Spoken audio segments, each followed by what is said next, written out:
কলকাতা টিভিতে আপনাদের সকলকে স্বাগত। আপনাদের সঙ্গে রয়েছি আমি অঙ্কুর।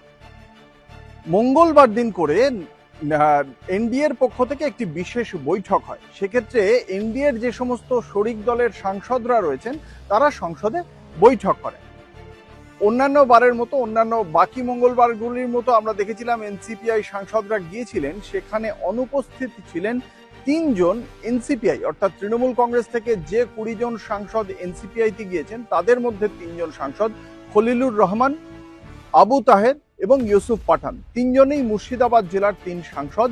তাঁরা এই বৈঠকে গড় হাজির ছিলেন এবং আজকে আবার একটি মঙ্গলবার এবং সেই মঙ্গলবারেও এনডিএর মঙ্গল বৈঠকে মঙ্গল মিলনে তারা অনুপস্থিত থাকেন। খুব স্বাভাবিকভাবেই প্রশ্ন ওঠে যে এই 3 জনের সুর কি তাহলে কেটে যাচ্ছে?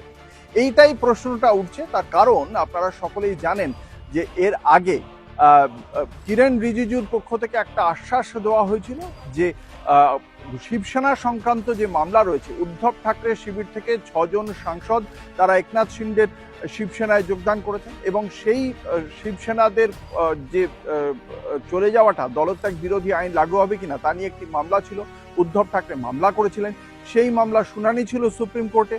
সুপ্রিম কোর্ট তার শুনানির পর্যবেক্ষণে স্পষ্ট ভাষায় জানিয়েছিল যে রাজনৈতিক দলেরই নিয়ন্ত্রণ থাকবে। কোনো রাজনৈতিক দলের কোনো জনপ্রতিনিধি তিনি আইনসভায় অন্য রাজনৈতিক দলে যোগ দিলে সেটা তার বক্তব্য হবে না, সেক্ষেত্রে রাজনৈতিক দলেরই নিয়ন্ত্রণ থাকবে।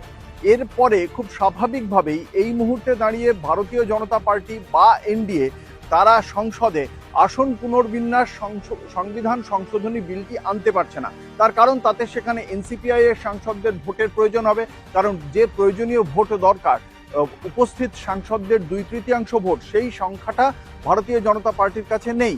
ফলে তাদের নির্ভর করতে হবে তৃণমূল কংগ্রেস থেকে বেরিয়ে যাওয়া ওই 20 জন সাংসদদের উপর। কিন্তু এই মুহূর্তে যেহেতু সুপ্রিম কোর্টের পর্যবেক্ষণ অনুযায়ী বা তাদের যেহেতু স্পিকারের পক্ষ থেকেও এখনো পর্যন্ত চিহ্নিত করা হয়নি যে তারা এনডিএতে যোগ দিয়েছেন, তারা এনসিপিআই সাংসদ, ফলে সেই জায়গা থেকে তারা যেহেতু চিহ্নিত করা হয়নি, ফলে তৃণমূল কংগ্রেসের অর্থাৎ রাজনৈতিক দল হিসেবে কালীঘাট শিবির যদি কোনো হুইপ জারি করে, সেই হুইপের বিরুদ্ধে গিয়ে তারা ভোট দিতে পারবেন না। ধনী ভোট হলে তারা দিতে পারবেন, কিন্তু বোতাম টিপে যখন ভোট দিতে হবে সেই ভোট দিতে পারবেন না এনসিপিআই এর এই সাংসদরা। সেদিক থেকে তাদের ভবিষ্যৎ ঝুলে রয়েছে। অন্যদিকে শিবসেনার কাছ থেকে ওই পর্যবেক্ষণ পাওয়ার পর সোমবার দিন যখন পরবর্তী শুনানি ছিল সুপ্রিম কোর্টে, সেক্ষেত্রে সেই শুনানি এড়িয়ে যাওয়া হয় এবং সুপ্রিম কোর্টে সেই কারণে এই মামলাটি অর্থাৎ শিবসেনার সাংসদদের বিষয়ে চূড়ান্ত সিদ্ধান্ত সংক্রান্ত মামলাটি 2 সপ্তাহের জন্য মুলতবি করেছে সুপ্রিম কোর্ট। ফলে সুদীপ বন্দ্যোপাধ্যায়, কাকলি ঘোষ দস্তিদারদের যে ভাগ্য তা এই মুহূর্তে ঝুলে রয়েছে। এই লোকসভার অধিবেশন 13 তারিখ শেষ হয়ে যাচ্ছে এবং তারপর বিশেষ অধিবেশন ডেকে আসন পুনর্বিন্যাস বিল নিয়ে আসার সম্ভাবনা তৈরি হয়েছিল। বিজেপি তেমনই পরিকল্পনা করেছিল।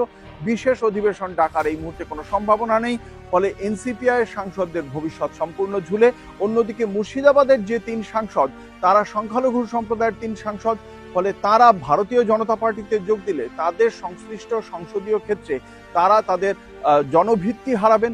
সেই কারণে তারাও বিজেপির সঙ্গে সরাসরি যোগ দিতে পারছেন না, তারাও এই এনডিএর বৈঠকে গড় হাজির থাকছেন। সব মিলিয়ে সুর কাটছে যেমন, এবং তার সঙ্গে সঙ্গে নিজেদের ভবিষ্যৎ ঝুলে থাকার কারণে তারাও এই মুহূর্তে কি করবেন সে বিষয়ে দিশাহীন হয়ে পড়ছেন।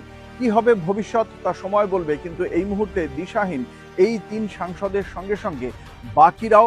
এবং এদের মধ্যে এখনো পর্যন্ত আমরা দেখতে পাচ্ছি এই 3 জনের পক্ষ থেকে কালীঘাট শিবিরের দিকে ফিরে যাওয়ার একটা সম্ভাবনা তৈরি হয়েছে বলেও ঘনিষ্ঠ মহলে তারা বলছেন বলে এখনো পর্যন্ত রাজনৈতিক মহল সূত্রে খবর। দেখা যাক শেষ পর্যন্ত কি হয়, এবং সেই তথ্য জানতে গেলে আপনাদের তাকিয়ে থাকতে হবে কলকাতা টিভির পর্দায় রাত দিন 7 দিন।